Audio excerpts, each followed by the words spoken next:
Hi there, and thank you for joining us at our virtual edition of Devex World. My name is Rebecca Root, and today, in a session that's made possible through our long-standing partnership with USP, I'm going to be joined by three panelists to discuss how to expedite the availability of future COVID vaccines. And we'll be specifically looking at that through a lens of innovation and through private sector engagement. But don't feel that the conversation is just restricted to who we have here today. We definitely want you to join in as well. So feel free to log on to social media, join in the conversation using @Devex and also #DevexWorld. But without further ado, let me introduce our three panelists that we have joining me. First up, we have Ron Piervincenzi, CEO of USP. I'm also joined by Mimi Darko, founding member and chairperson of the African Vaccines Regulatory Forum and head of Ghana's Food and Drug Administration. And then we also have Stavros Nicolaou, Group Senior Executive of Strategic Trade at Aspen Pharmacare Holding Limited. Thank you to all of you for joining us today. And first off, thank you. First off, Ron, I want to come to you and talk a little bit about all the excitement that there has been, certainly in the last few weeks, around potential COVID vaccines. I know that just a few weeks ago, last week, the UK approved the first COVID vaccine. And there is a lot of excitement, but what do you think needs to be done in order to expedite the availability of future vaccines? Yeah, it is. The overwhelming message is positive, and it's a true innovative achievement. I mean, it's not make too much of a stretch to say really one of the most impressive to be able to have achieved something that is 5 times faster than ever done before. It's a real leap. Yeah, absolutely. And Mimi, I want to come to you and ask from your perspective, what kind of collaboration are you seeing between policymakers and between regulators when it comes to expediting a vaccine? And do you think there's any wiggle room for improvement there? So listening to what I just heard, you can imagine how regulators in lower middle income countries are feeling at the moment. We have to come together to be able to register a vaccine that we know nothing about. For most of us, normally we would have certain phases of the clinical trials done in our region. And so you would have at least access to some clinical data. But this is where you know nothing about the vaccines apart from what you have read. But unfortunately for us, we have the African Vaccines Regulatory Forum, which is made up of most of the African, in fact, all the African countries within all the regional economic communities. And we have a tool which has helped us greatly. It helped us in the malaria vaccine when that was introduced, and that is the joint assessment tool. And that is the plan we need to use, or we have agreed to use for COVID-19 vaccines. And so what that process is that it is a process that allows us to accelerate the registration of the vaccine. We normally would use it to evaluate clinical trials authorization, but in this instance, we would use it for a joint review to review and authorize the vaccine. We actually had a meeting not too long ago looking at using the emergency use authorization like it's done in the US, and having a joint guideline and a joint pathway among all countries, supported by some of our partners or some of our development partners. So we'd all come together and review, because not all countries are at the same level. And that ensures that we are all satisfied with the product that we actually allow our people to use. And so that has been well taken. We had the meeting, all countries have agreed to have a common guideline, come together to do a joint review for the benefit of everyone. Now, once that has been done, we now look at where our vaccines coming from. Our vaccines are not coming from the UK or the US. We know they may be, depending on what we choose, coming from another country. Usually what we'll do is that we'll do a good manufacturing practice inspection for vaccines for most of us. But this is where we have to also pull together and do a joint GMP assessment if need be, because this is a company that we may not know about and would need to ascertain that, but still fast-tracking the process. So do we need to do a GMP inspection? Can we do it, or do we just accept the manufacturing from that particular company? And with biologicals, it is not like with larger molecules. So is what smaller molecules. So that is what we need to look at. Then once the vaccine comes in, we need to monitor the safety, because we're all aware that this is a vaccine that is coming through a very fast process of development. And therefore safety is predominant. You notice that the way we call COVID, we keep saying COVID has moved again, because COVID in the West or COVID in Europe is not the same thing as COVID in Africa. If I take Ghana, for example, we have maybe about 90% asymptomatic people. And so we do not even know who has and who hasn't, So COVID may not behave the same way in developed countries as it will behave here. Will the side effects be the same? We don't know. So this is another way where we have, within the African Union, come together to have what we call the smart safety surveillance. We're calling it the 3S, where we will have a common database just for Africa to look at the safety of the vaccines while they are in use, so that we can have our own data on safety in one place where we can all tap into. And that is, I think it's a tremendous development that we are hoping to do. Then we have the issue of cold chain. Now, even for regular cold chain products, storage is a problem. Now we have vaccines that are coming in at -70. We have most of us have hot and humid countries. What is the transportation going to be like? So we're working with the policymakers to see how the regulator can ensure that when the vaccine does arrive, it will get to the user at the right quality, and there will not be any safety issues or any quality issues. So we're looking at this. We're looking at even how to ensure a constant supply, because I remember with the last pandemic, which was, if I remember, the H1N1, it got to a point where we didn't have the vaccines. We had done everything, but the vaccines were not coming.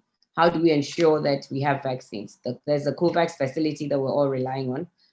It is starting in 2 African countries. Will the rest of us be able to have access to it? So for us, there are lots of questions, but there are also lots of solutions.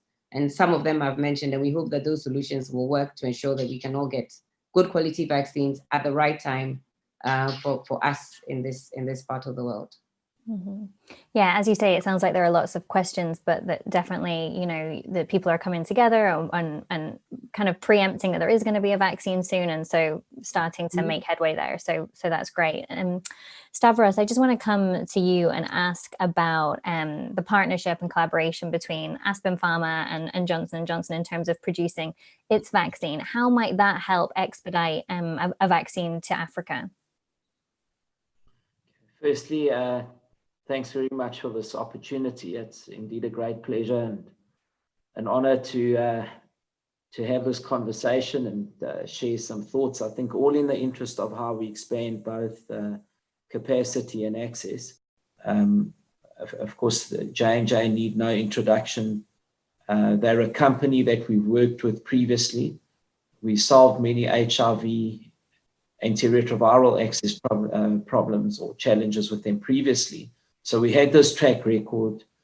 There's significant trust, and they were the appropriate partner in which to receive a technology transfer, which is currently what we're busy receiving. So the arrangement with J&J is a simple one. It's a technology transfer and potential commercial manufacturing arrangement for 300 million doses of the J&J COVID-19 vaccine.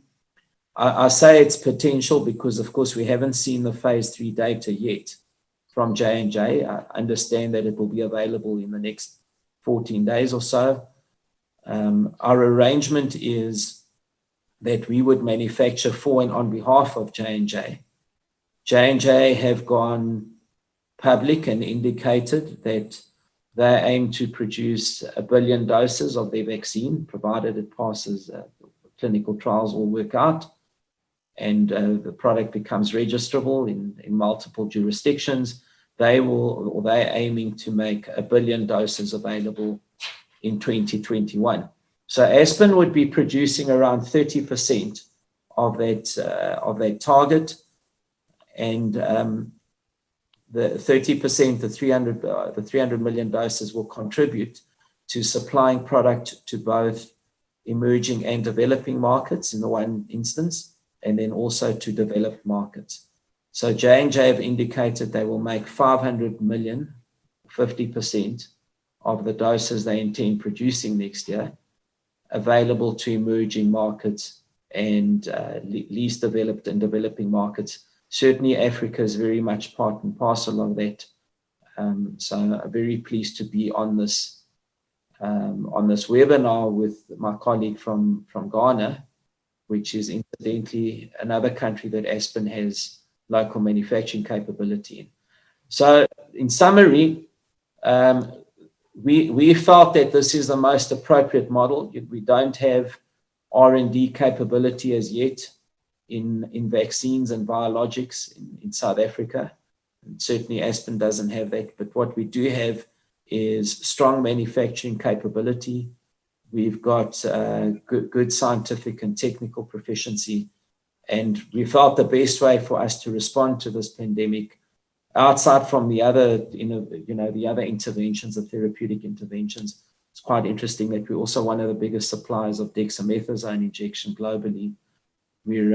Our anesthetics were used extensively during the ventilation process, particularly in continental Europe. We're probably the biggest supplier of anesthetics at that time.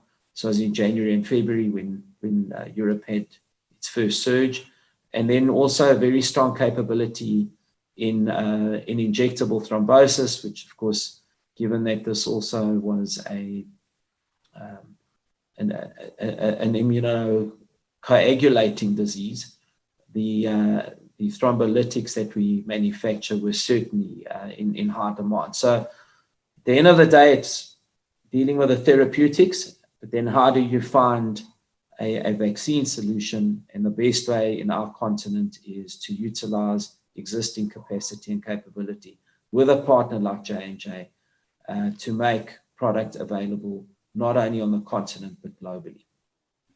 Great. Thank you for sharing all of that. And something that I'm hearing from all three of you is kind of like this unprecedented nature. Obviously, it's an unprecedented situation, but there's different collaborations, technology transfer, pool procurement, lots of things happening to ensure that the people and everybody really, wherever they are, get the vaccine once it's available. One question I want to put to all three of you, if that's okay, is how you have seen the pandemic really push innovation into a new phase, and whether or not you think it's something that's gonna last beyond this pandemic. And so, Mimi, I'll come to you first for your thoughts. Okay, so when this pandemic started, I mean, if I use Ghana as an example, because that's where I am, we had never manufactured nose masks in the country. I mean, it was not something. All the nose masks were imported, and all hand sanitizers, for example, were imported. And the country took up the challenge because we couldn't get any protective gear. We couldn't get anything. And somehow we were probably one of the first countries to actually develop a standard for cloth fabric nose masks. And now we hardly import any nose masks. All of them are being made locally. We don't import any hand sanitizers. They're all being made locally. And that was as a push from the pandemic. I mean, people innovated. We had cosmetic companies that, changed their line of manufacture to do hand sanitizers. And it's been absolutely amazing. And apart from that, look on the general African front. With this second, because H1N1 was one pandemic, we have realized that most of us don't have the guidelines that we need in pandemic situations.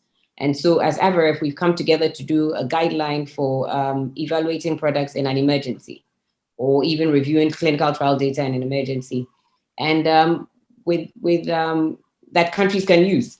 And what we also managed to do was that we had a lot of webinars. I mean, the fact that we couldn't go anywhere, we couldn't meet anywhere, we made sure that we taught each other and we learned from each other. So we innovated with, we have Zoom. We'd never used Zoom before. We use WebEx, and the number of webinars that we've had, that have educated us on COVID, on review of applications, on everything that's going on. It's actually been amazing. So within this pandemic, we have actually benefited quite a lot in science and technology, in manufacture, and in everything that we're doing. Even as regulators, we've learned to work differently. We cannot go to factories, we cannot do a lot of GMP inspections, but we've learned to do desktop audits where we've used Zoom to inspect a plant, and that had never happened before. So we're doing things we're doing things actually faster. So you get in touch, you don't have to go to the plant. There is a video inspection. We get all the documentation before we do a video inspection. If we need to go back, then we do. But we do that with companies that produce low-risk products. But there's been a lot of innovation, and we think that we're actually working much faster now because we try to do things differently. And probably after the pandemic, we will continue. So that's some of what we've been able to do. Great, that's great to hear. And Stavros, just very quickly, what about you? How is the pandemic pushing the different sectors to innovate, especially around access to vaccines? I think if the old adage that necessity is the mother of invention, well, let me say the crisis is, any crisis is the mother of repurposing. I think that's what I've seen certainly. And I guess from an Aspen perspective, when one talks about repurposing, and I think we've been a little hard on ourselves globally speaking, because we haven't as yet had a 12-month cycle of the pandemic so that we fully understand it. It's coming up to a year sometime this month when we first had our global experience. But what we have found, we can far better treat the condition now because we understand certain things and how certain drugs have been repurposed during the pandemic. So who would have thought in our case, I'm going to cite two examples where we have repurposed medicines, very old medicines at that. I mean, who would have thought that dexamethasone, which is 65 years or older, not as old as the USP yet, but a 6-decade-old medicine would find itself at the forefront of treating patients that are either critically or severely ill on ventilation and or assisted oxygenation in a critical care setting. Another experience is there's another drug, it's probably even older, called colchicine, which many of you will know, which is an anti-gout medication. So Aspen has this, that's probably older than 6 decades, Ron, I would imagine. And it was found that colchicine in the clinical setting was assisting patients that were microclotting. They were getting these microthrombolysis.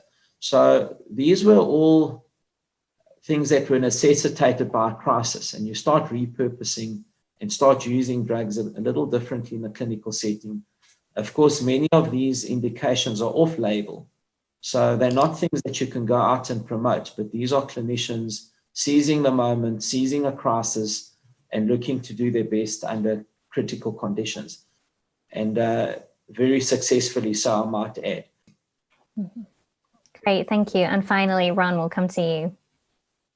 Yeah, I just want to pick up on the supply chain. I think we learned two things. First, that supply chains around the world were disrupted. Mentioned PPE, but you name it, outside medicine as well. I will say two things. One, the prescription medicine supply chain, while disrupted, proved more resilient than many. And yet, the tolerance for having disruptions in prescription meds is far, far more sensitive than almost any other supply chain, with the perhaps exception of food. And therefore, it's still not enough. And I think there's a realization, and the innovations I hoped are to come, in more transparency about where medicines and their ingredients, maybe even more importantly, the ingredients used to produce them, where they're coming from, and how robust those are, as through whether it's climate change and climate disasters, trade disputes, and obviously pandemics. Thanks, Rebecca.